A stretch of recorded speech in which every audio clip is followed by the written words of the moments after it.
ஸ்ரீ குருப்யோ நமக.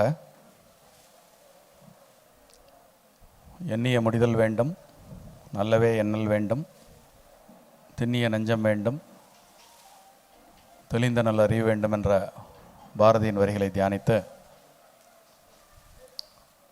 நேற்றும் இன்றும் ஆலய நிர்மாணம் செய்து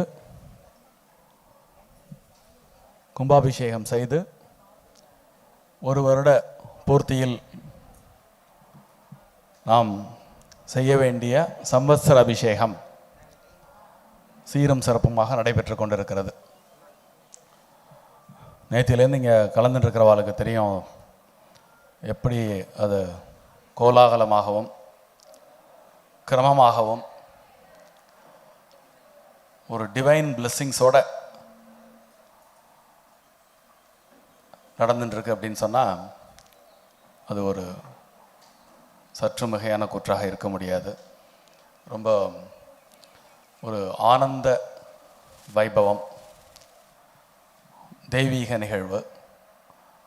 அதன் தொடர்ச்சியாக இன்றைக்கே சாயங்காலத்தில் கருட சேவை செய்யணும் அப்படின்னு திருமதி காமேஸ்வரன் தம்பதியர் விரும்பினர்.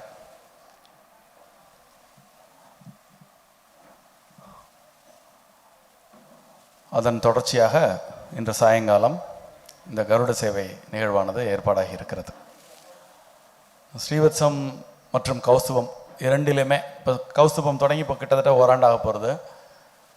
ஸ்ரீவத்சத்தில் நம்ம ஃபேஸ் பண்ண அதே பல விஷயங்கள்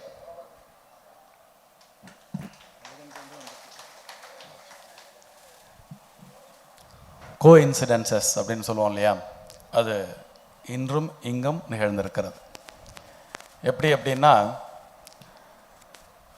ஆவணி மாதம் சுக்லபக்ஷம் பஞ்சமி அன்று கருட பஞ்சமி அப்படிங்கிற ஒரு திருவிழாவாகவே இந்தியாவெங்கும் சனாதன தர்மத்தை பின்பற்றுபவர்கள் கொண்டாடுவது வழக்கம். அந்த நாளில் உற்றம் சுற்றம் உறவினர் சகோதரர்கள் இவெல்லாம் ரொம்ப நன்னா இருக்கணும் அப்படின்னு வேண்டிண்டு ஒரு விரதம் இருந்து கொண்டாடுவது ஒரு பெரும் வழக்கம். ரெண்டாவது, இன்னைக்கு இந்த கருட சேவையில் கருடன் பொதுவாகவே சுவாமியை சேவிச்சுக்கிறது நமக்கு ஒரு எல்லா விதமான அருளையும் நாம் பெறுவோம். சுவாமியை சேவிக்கிறது மூலயமா, அவரை பார்க்கறது மூலியமாகவே அவருடைய அருள் நமக்கு பரிபூர்ணமாக கிட்டும். கருடன் மேலே சுவாமி வீதி உலா வரும்பொழுது அந்த பலன் 1க்கு 100 மடங்காக கிட்டும். ஏன்னா கருடனுடைய விசேஷமும் அதில் கலந்துருக்கு, சுவாமியோட விசேஷமும் கலந்துருக்கு, கருடனுடைய விசேஷமும் கலந்துருக்கு. இன்னைக்கு உப்பிலியப்பன் கோயிலேருந்து வந்திருந்த பரத்வாஜ் பட்டாச்சாரியார் ரொம்ப கணீர்னு கம்பீரமாக திருப்பல்லாண்டு பாடினார். திருப்பல்லாண்டு பாடின உடனேயே நமக்கு பளிச்சுன்னு பெரியாழ்வார் ஞாபகத்துக்கு வருவார். பெரியாழ்வார் ஞாபகத்துக்கு வந்தால் ஆண்டாள் ஞாபகத்துக்கு வருவார். திருப்பல்லாண்டு அவர் எப்போ பாடினார்? கருடன் மேலே சுவாமியின் தாயாரையும் பார்த்த உடனே பாடினார். திருப்பல்லாண்டு பாடப்பட்ட தருணமே கருட வாகனத்தில் சுவாமியும் தாயாரும் எழுந்தொருளிய அந்த காட்சி அவருக்கு பிரத்யேகமாக கிடைச்ச அதை பார்த்துட்டு தான் அவர் திருப்பல்லாண்டு பாடினார். அதனால் கருடனுடைய பெருமை அப்படிங்கிறது திருப்பல்லாண்டுலேருந்தே ஆரம்பிக்கிறது. இந்த கோ இன்சிடென்ஸ் பற்றி பேசினேன் இல்லையா, பொதுவாக சில நேரம் இந்த ஆவணி மாதத்தில் வரக்கூடிய கருட பஞ்சமி அன்று சுவாதி நட்சத்திரம் வரும். சுவாதி நட்சத்திரத்துக்கு பெரும் ஏற்றம் உண்டு. என்ன ஏற்றம்னா, நரசிம்ம அவதாரம் நிகழ்ந்த நட்சத்திரம், நரசிம்ம பெருமாளுடைய நட்சத்திரம் சுவாதி நட்சத்திரம். இப்போ திருப்பல்லாண்டு பாடினார் பாருங்க பெரியாழ்வார், அவருடைய நட்சத்திரம் சுவாதி நட்சத்திரம். இப்போ நம்மளுடைய இந்த சம்வத்சர அபிஷேகம் நேற்று தொடங்கி இன்று முடிஞ்சது இல்லையா, நேற்றும் சுவாதி நட்சத்திரம், இன்றும் மதியம் வரைக்கும் சுவாதி நட்சத்திரம் இருந்தது. ஸோ சூரிய உதயம் நட்சத்திரப்படி சூரிய உதயம் இருக்கும்பொழுது என்ன நட்சத்திரமோ அந்த நட்சத்திரத்தை கணக்கில் எடுத்துக்கிறது ஒரு வழக்கம் உண்டு. அப்போ இன்றைக்கி இந்த கருட சேவை நடக்கிற இந்த நாளில் சுவாதி நட்சத்திரமும் அமைந்தது. மேலும் இந்த நிகழ்வின் தெய்வீகத்தன்மைக்கு மெருகூட்டும் வகையாக அமைந்தது என்றால் அது மிகையான கூற்றாக இருக்க முடியாது. இன்னொரு விசேஷமும் உண்டு. நீங்கள் ஸ்ரீவில்லிபுத்தூரில் ஆண்டாள் ரங்கமன்னார் 2 பேரும் கருடன் மேரில் சேவை சாதிக்கக்கூடிய ஒரு காட்சியை உலகத்திலேயே ஸ்ரீவில்லிபுத்தூரில் பார்க்கலாம். இந்த சுவாதி நட்சத்திரத்தில் பிறந்த பெரியாழ்வார் அவருக்கு மாமனார் முறையாகவும் வரார். ஆண்டாளை பெண் கொடுத்த தன் வாயிலாக அந்த கருட சேவையில் ஆண்டாளும் ரங்கமன்னாரும் கருடன் மேலே வரக்கூடிய அந்த காட்சியும் ரொம்ப ஒரு அபூர்வமான ஒரு காட்சி. இப்படி இந்த சுவாதி நட்சத்திரம், கருடன் அப்படின்னு நம்ம இந்த உற்சவம் அன்னைக்கு பிரமாதமாக நடந்துட்டுருக்கு. கருடனுக்கு அப்படி என்ன பெரிய ஏற்றம்? வைணவத்தில் நீங்கள் சுவாமி தரிசனம் பண்ணுறதுக்கு முந்தி கருடனை தான் ஃபஸ்ட்டு தரிசனம் பண்ணணும், அதுக்கப்புறம் தான் சுவாமியை தரிசனம் பண்ணணும்னு ஒரு விதியே இருக்குது. சைவத்தில் நந்தியம்பெருமான் இருக்கிற மாதிரி வைணவத்தில் கருடாழ்வார் இருக்கார். மறுபடியும் இந்த வார்த்தையை கவனிக்கணும், கருட ஆழ்வார். இந்த ஆழ்வார் அப்படிங்கிற ஒரு சொல்லுக்கே மிகப்பெரிய ஏற்றம் உண்டு.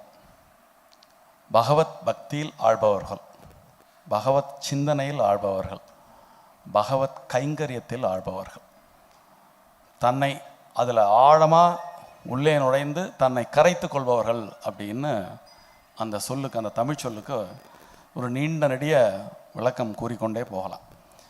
இப்போ கருடனுடைய அந்த பக்தி கைங்கரியம் இது ரெண்டும் அவர் ஆழ்வாராகவே ஆக்கிடுது.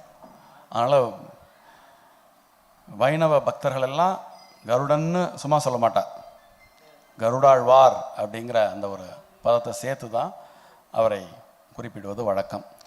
அதற்கு 1000% கருடனுக்கு தகுதி உண்டு.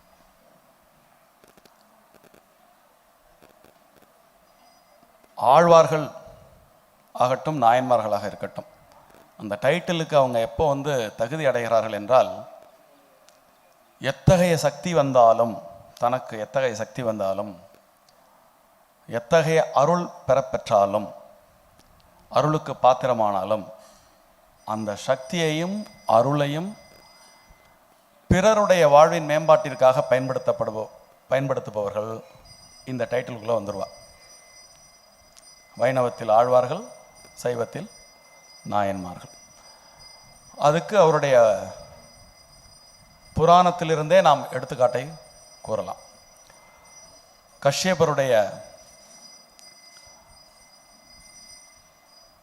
புதல்வனாக அவர் அவதரிக்கிறார். அவருடைய 2 மகள்களில் வினதா என்ற பெண்ணிற்கு கருடன் பிறக்கிறார். ஒரு சின்ன கதை, அது தொடர்புடைய கதை. அது கத்ருன்னு இன்னொரு பெண் அவருக்கு உண்டு. இந்த சகோதரிகளில் இந்த கத்ருவானவள் வினதையை அடிமைப்படுத்தி விடுகிறார். அந்த அடிமைத்தலை நீங்க வேண்டும் என்றால் என்ன செய்ய வேண்டும் அப்படின்னு கேட்கும் பொழுது, எனக்கு இந்திரலோகத்திலிருந்து அமிர்தம் வேண்டும், அமிர்தம் வந்தால் உன் தாயை விடுவித்து விடுகிறேன். அதனால் அம்மாவுக்காக அமிர்தம் கொண்டு வருவதற்காக இந்திரலோகத்துக்கு போகிறார். பொதுவாகவே இதை நம்ம ஒரு வழியில் கடந்து போவோம். இதுக்கு பின்னாடி பெரிய நீண்ட நெடிய கதை உண்டு. இந்திரலோகத்தில் சென்று அமிர்தத்தை எடுத்துக்கொண்டு தாயை விடுவித்தவுடன் அமிர்தத்தை திருப்பி இந்திரலோகத்திலே கொண்டு வைத்து விடுகிறார். இந்த கதை தான் அதில் கவனிக்க வேண்டிய ஒரு கதை. அமிர்தம் கிடைச்ச பிறகு யாராவது திருப்பி கொண்டு வைப்பாளா? அதை அமிர்தம்னா என்ன? சாவா மருந்து. அந்த சாவா மருந்தை கஷ்டப்பட்டு எடுத்துன்னு வந்த பிறகு திரும்ப கொடுத்த கதை அப்படிங்கிறது பார்த்தீங்கன்னா கருடனுடைய கதை தான். காரணம் என்ன என்றால், அவருக்கு ஒரே நோக்கம், தாயை விடுவிப்பதற்காக மட்டும் அந்த செயலில் அவர் ஈடுபட்டார். தாய் விடுவிக்கப்பட்டவுடன் அமிர்தத்தை பற்றி அவர் கவலை இல்லை. அதனால் திரும்ப கொண்டு இந்திரலோகத்தில் கொடுத்துட்றார். இன்னொரு கிளைக்கதையும் இந்த இடத்துல கருட பகவானுடைய பெருமைக்கு சொல்லியே ஆகும்.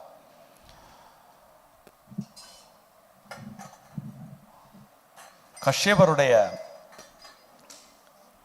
ஆசிரமத்திலே நீங்களாம் அந்த சித்திரக்குள்ளன் அப்படின்னு ஒரு விஷயம் கேள்விப்பட்டிருப்பீங்க. சின்ன சின்னதாக பொடி பொடியாக 1 இன்ச்சில் இருப்பாவா. ரொம்ப ஆனால் வீரியமான தேவத்தன்மை கொண்டவர்கள். ஒரு முறை மழை பெய்து கொண்டிருக்கும் பொழுது, இப்போ 1 இன்ச்சில் இருப்பானா நீங்கள் அவங்களுடைய அந்த உருவத்தை நீங்கள் கற்பனை பண்ணி பார்த்துக்கோங்க. அந்த ஆசிரமத்தில் உள்ள பாதையில் ஒரு பசு நடந்து போயிருக்கு. அந்த பசுவோடைய குளம்படி எவ்வளோ இருக்கும்? ஒரு 2 இன்ச்சு பை 2 இன்ச்சு இருக்குமா? அதுக்குள்ள சில சித்திரக்குள்ளர்கள், வால்மீகியர்கள்னு சொல்லுவாவால் பட்டு இறந்து போயிடுறாங்க. இதை தேவலோகத்திலேருந்து பார்த்த இந்திரன் வந்து சிரிச்சு விடுறான். ஒரு எள்ளி நகையாடும் தன்மையில் சிரித்த உடனே இவா எல்லாருக்கும் கோபம் வந்துடுறது. இந்த வால்மீகியர்கள் எல்லாம் சேர்ந்து நாம் இந்திரன் வந்து தன்னுடைய பெரிய பதவியில் இருக்கிறதுனால தானே நம்மளை பார்த்து இப்படி ஒரு எள்ளி நகையாடி விட்டார். அப்போ நம்மளும் வந்து அந்த இந்திர பதவியை அடைஞ்சிட்டோம்னா இந்த ஏளனத்திலிருந்து நாம் தப்பிக்கலாம் அல்லவா அப்படின்ட்டு எல்லாம் தவம் பண்ண ஆரம்பிக்கிறா. இந்த செய்தியை நாரதர் மூலிமா இந்திரனுக்கு போய் சேர்றது. பாவெல்லாம் தவம் பண்ணினாங்கன்னா ரொம்ப தவத்தில் சிறந்தவர்கள், உன்னோட பதவியை பிடிச்சுட்டுருவா அப்படின்ன உடனே இதுக்கு என்ன பண்ணுறது, நீங்களே ஒரு பரிகாரம் சொல்லுங்க அப்படின்ன உடனே அவெல்லாம் கஷ்யபருடைய வார்த்தைக்கு மட்டும்தான் கட்டுப்படுவா. நீ நேராக அவரை போய் பாரு அப்படின்ன உடனே இந்திரன் நேராக வந்து கஷ்யபரோட காலில் விழுந்துடுறான். சுவாமி, நான் தெரியாமல் தப்பு பண்ணிட்டேன், என்னை மன்னிச்சிருங்கோ, எனக்கு நீங்கள் தான் ஒரு வழி காமிக்கணும் அப்படின்ன உடனே அவர் சரி பரவாயில்ல நான் பார்த்துக்கிறேன் அப்படின்ட்டு இவாளெல்லாம் கூப்பிட்டுட்டு உங்களுக்கு வந்த கோபம் நியாயமானது. ஒருவருடைய பதவியை பறிப்பதற்கு நம் தவத்தை பயன்படுத்தக்கூடாது. அதற்கு பதிலாக நீங்களெல்லாம் பட்சி கூட்டத்தை சேர்ந்தவர்கள், உங்களில் ஒருத்தரை இந்திரனுக்கு இணையா ஒருத்தர் இந்த தவத்தை பயன்படுத்தி பட்சி ராஜாவாக வாங்கும். அந்த பட்சி ராஜா எங்கே போய் சேர்வார்னா மகாவிஷ்ணுவுடைய திருவடியை தாங்கக்கூடியவராக வந்து சேருவார் அப்படின்னு அவர் அந்த பிரச்சனைக்கு தீர்வு கொடுப்பார். ஸோ அப்படி அந்த கூட்டத்திலிருந்து அவர்களுக்கு இந்திரனாக இருந்த அந்த கருடன் சுவாமியனுடைய திருவடியை தாங்கக்கூடிய ஒரு மிகப்பெரிய ஒரு பொறுப்புக்கு வரார். இப்போ கற்பனை பண்ணி பாருங்க, இந்திரனோட பதவி பெருசா, கருடனோட பதவி பெருசா? ஒரு கோபம் வருகிறது, அந்த கோபம் பழிவாங்கலாக மாறாமல் அந்த தவம் பயனுள்ள வகையிலே மாற்றம் பெறுகிறது. இதுவும் கருடனுடைய சரித்திரத்திலேருந்து நம்ம தெரிஞ்சுக்க வேண்டிய ஒரு மிக முக்கியமான குறிப்பு. ரெண்டாவது, கருடனுடைய தாங்கு தன்மை, கெப்பாசிட்டி அப்படிங்கிறது வந்து அன்இமேஜினபிள். அதுக்கு ஒரு சின்ன ஒரு உதாரணத்தின் மூலயமா அதை நம்ம புரிஞ்சுக்க முயற்சி பண்ணலாம். மகாபாரத போரில் ஒரு லீலை பண்ணி கிருஷ்ண பரமாத்மா ஒரு கட்ட விரலில் ஒரு அமுக்குவார், தேர் 2 அடி உள்ளே போயிடும். கட்ட விரலால் லைட்டாக ஒரு அமைக்கிறதுக்கே தேர் 2 அடி உள்ளே போகிறது அப்படின்னா அவருடைய ஒரிஜினல் வெயிட் எப்படி இருக்கும்? அப்போது அதனால தான் அவருக்கு பெரிய திருவடின்னு பேர். இவர் சின்ன திருவடி, அவர் பெரிய திருவடி. இவர் 2 பேருக்குமே உள்ள ஒற்றுமை என்னன்னா, இவர் ராமதாசர், அவர் பெருமாளுக்கு வாகனமும் அவர்தான், ஆசனமும் அவர்தான். 2 ரோல் அதில். சாதாரண நேரத்திலே அவர் கருடன் மேலே உட்காண்டிருப்பார். ரொம்ப ஃபேமஸாக இந்த கருடனுடைய பெருமையை பாகவத புராணம் பதிவு பண்ணுறது. எல்லாருக்கும் தெரியும் கஜேந்திர மோட்சம். இந்த கஜேந்திரன் ஆதி மூலமே அப்படின்னு கூப்பிட்ட உடனே அவர் ஓடி வந்த வேகம் இருக்கு பாருங்க. அவர் தானாக ஓடி வரல, அவர் அவ்வளோ வேகமாக அந்த இடத்துக்கு கொண்டு வந்து சேர்த்தது கருட பகவான். அந்த வேகத்தை வந்து இப்போ நம்ம நவீன விஞ்ஞானத்தில் ஒளி ஆண்டுகள்னு சொல்கிறோம் பார்த்தீங்களா, அந்த ஒளி ஆண்டுகளுடைய வேகத்தில் ஒரு ஒளி பயணம் பண்ணக்கூடிய அந்த வேகத்தை, திசை வேகத்தை தாண்டி ஒரு பெரும் வேகத்தை கருட பகவான் வெளிப்படுத்தினார் அப்படின்னு பாகவத புராணம் பதிவு செய்யும். நிறைய பாகவதர்கள் பாடும்பொழுது அந்த உயர்வு நவிர்ச்சேனியாக, வஞ்ச புகழ்ச்சேனியாக கூட சொல்லுவாங்க, உனக்கு நான் செலுத்துகிற அஞ்சலி ஒன்றை சேராது, இந்த வேகம் நீ காமிச்ச பாரு இந்த பக்தனை காப்பாற்றுறதுக்கு, அந்த வேகத்துக்காகவும் இந்த அஞ்சலி அப்படின்னு சில பண்டிதர்களுக்கு வியாக்கியானம் பண்ணியிருக்காங்க. இந்த கருடனுடைய குறியீட்டு செய்தியாக கருடனுடைய வாழ்வில் இருந்தும் அவருடைய அர்ப்பணிப்பிலிருந்தும் நாம் பல விஷயங்களை தெரிந்து கொள்ள முடியும். இப்போ கருட பகவானுடைய தவ வலிமையை பற்றி நம்ம தெரிஞ்சிட்டோம். அமிர்தத்தை கொண்டு வந்தார் அப்படின்னு. வேகம் அப்படிங்கிறத கஜேந்திர மோட்சத்துலேருந்து நம்ம தெரிஞ்சுட்டோம். அவருடைய சக்தி அப்படிங்கிறத பெருமாளுக்கு வாகனமாக அவர் இருக்கக்கூடிய அந்த விதத்துலேருந்தே அவருடைய சக்தியை நம்ம தெரிஞ்சுட்டோம். இப்போது தவம், வேகம் அப்படிங்கிறது இவருடைய வேகத்தை நாம் எப்படி டீகோட் செய்ய வேண்டும் என்றால், ஆங்கிலத்தில் மேனேஜ்மெண்ட்டில் ஒரு விஷயம் சொல்லுவாங்க, வெற்றி வேண்டும் என்றால் ப்ரோக்ராஸ்டினேஷன் அப்படிங்கிறதுலேருந்து நீங்கள் விடுபட வேண்டும். தாமதம், நாளை அப்படிங்கிற ஒரு விஷயத்துலேருந்து விடுபட்டால் நீங்கள் வெற்றியை அடையலாம் அப்படின்னு நவீன மேனேஜ்மெண்ட்ஸ் நமக்கு சொல்லிக் கொடுக்கும். கருடன்ட்டேருந்து நம்ம அதை கற்றுக்கலாம். ஒன்று செய்யணும்னா ஒன்றே செய், நன்றே செய், இன்றே செய். கருடனுடைய வேகத்தினுடைய அர்த்தம் இது. ஒரு கணம் கூட அவர் தாமதிக்க மாட்டார். அவ்வளவு வேகம், சக்தி, தவம் இவ்வளவும் இருந்த பிறகும் மிக முக்கியமான கருடனிடமிருந்து நாம் தெரிந்து கொள்ள வேண்டிய விஷயம் பணிவு. அந்த பணிவு தான், அந்த பணிவு இத்தனையும் இருந்து பணிவும் இருந்து விட்டால் இறைவனை சுமக்கும் வாகனமாக நாம் மாறிவிடுவோம் அப்படிங்கிற ஒரு பிரம்மாண்டம். கருட வாகனம் அப்படிங்கிற ஒரு விஷயத்துக்கு பின்னாடி உளவியல் ரீதியாகவும் ஆன்மீக ரீதியாகவும் தகுதி எப்பொழுதுமே சுவாமி விவேகானந்தர் சொல்வார், இறைவனை நோக்கி நீ ஒரு அடி எடுத்து வைத்தால் அவர் உன்னை நோக்கி 10 அடி எடுத்து வைப்பார் அப்படின்னு.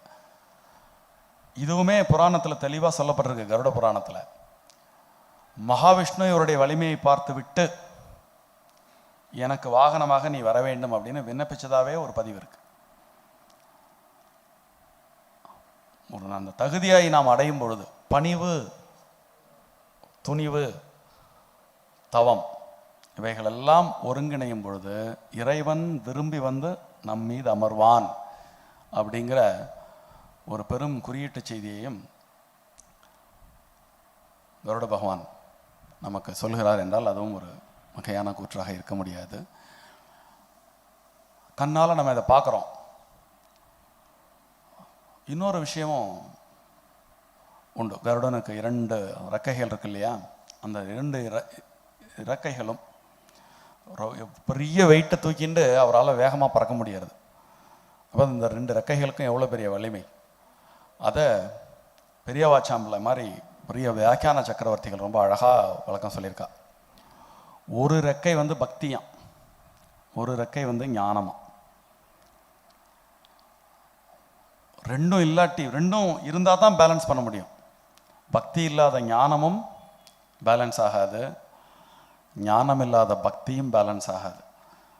ஸோ பக்தியும் ஞானமும் நமக்கு சரிவர பொருந்தினால் கருடன் மாதிரி எல்லா பாரத்தையும் தூக்கிண்டு மேல் நோக்கி பறக்கலாம் அப்படிங்கிற அந்த ஒரு இறைவன் உள்ளே வந்துடுவார். இந்த பக்தியும் ஞானமும் இருக்கும் பொழுது இறைவன் உள்ளே வந்துடுவார், நீங்கள் மேலே பறக்க வேண்டியதுதான். ஸோ அப்பேற்பட்ட ஒரு பிரம்மாண்டமான தத்துவத்தையும் கருடாழ்வார் தமக்குள்ளே மறைபொருளாக வைத்து நம்ம எல்லோருக்கும் தெரியப்படுத்தி கொண்டிருக்கிறார். 2வது, பிறருக்காக உழைக்கும் பொழுது தன்னுடைய ஆற்றல் மேம்படுகிறது அப்படிங்கிறத அவருடைய வாழ்வுக்கை நெடுகளையும் நீங்கள் பார்க்கலாம். சுயநலம்ங்கிறது துளியும் இல்லாத ஒரு கைங்கரியம். இப்போது நாம் இங்கே உட்காந்துருக்கிற ஒவ்வொருத்தரும் கருடன் தான் இந்த அடிப்படையில். ஏன்னா தெய்வ காரியம்னு வந்துட்ட உடனே ஒவ்வொருத்தரும் எல்லாரும் இந்த இடத்துல சமம் தானே. ஒருத்தர் பாடுறார். இன்றைக்கே இந்த நிகழ்ச்சி இப்போது வீதி விழா நிகழ்ச்சியில் ஆட்டம் பாட்டம் கொண்டாட்டம் எல்லாமே இருக்குது. திவ்ய பிரபந்தம் வாசிக்கிறது இருக்குது. ஒருத்தர் திவ்ய பிரபந்தம் வாசிப்பார், ஒருத்தர் பாட்டு பாட போகிறா, ஒருத்தர் டான்ஸ் ஆட போகிறா, ஒருத்தர் கோலாட்டம் பண்ண போகிறா. எல்லாமே இறைவனுக்காகங்கிற ஒரு பொது காரியம் வரும் பொழுது இந்த கைங்கரியம் அப்படிங்கிறது தான் மொத்த ரூபம். கைங்கரியத்தின் மொத்த ரூபம் கருடாழ்வார். அப்போது இந்த கைங்கரியம் பண்ணக்கூடிய கெப்பாசிட்டி வர ஆரம்பித்த உடனே நம்ம கருடன் ஆகிடுறோம். நம்ம கருடன் ஆகிட்ட உடனே கடவுள் நம்ம உள்ளே வந்து சேர்ந்துருவார். அதுக்கப்புறம் நம்ம வேண்டிய இடத்திற்கு பறந்து செல்லலாம் என்று கூறிக்கொண்டு இந்த அருமையான வேளையில் நன்னாளில் கருடன் பற்றி உங்களுடன் சிந்திக்க கிடைத்த வாய்ப்பை பெருவாய்ப்பாக எண்ணி மகிழ்ந்து நன்றி கூறி அமைகிறேன். நன்றி. மேற்கொண்டு வீதி உலாருக்கு நான் ரொம்ப சிறப்பாக மறுபடியும் அந்த சைவ வைணவ ஒற்றுமையை சொல்கிறதுக்கு இன்னொரு பாயிண்ட் இருக்குதுல்ல. என்ன பாயிண்ட் அப்படின்னா, இந்த கருட சேவையை வந்து இன்றைக்கி நமக்கு சாதிச்சு கொடுக்க போகிறவ வந்து மகாலிங்க சுவாமி திருக்கோயிலேருந்து வந்திருக்கா. ஸோ பாருங்கள், அதெல்லாம் தானாக வந்து அப்படி பொருந்தி வந்து உட்கார்றது அப்படியே. ஸோ அந்த குழுவினருக்கும் ரொம்ப இந்த மங்கள நிகழ்வில் அழகாக மங்களவாத்தியம் வாசித்து கொடுத்த அவர் பேர் என்ன, தங்கராஜா குழுவினர் அவர்களுக்கும் உங்கள் அனைவரின் சார்பாக நன்றியை தெரிவித்துக்கொண்டு மேற்கொண்டு நம்ம அந்த நிகழ்ச்சியை உங்களுடன் சேர்ந்து அடியேனும் அனுபவிக்க காத்திருக்கிறேன். நன்றி.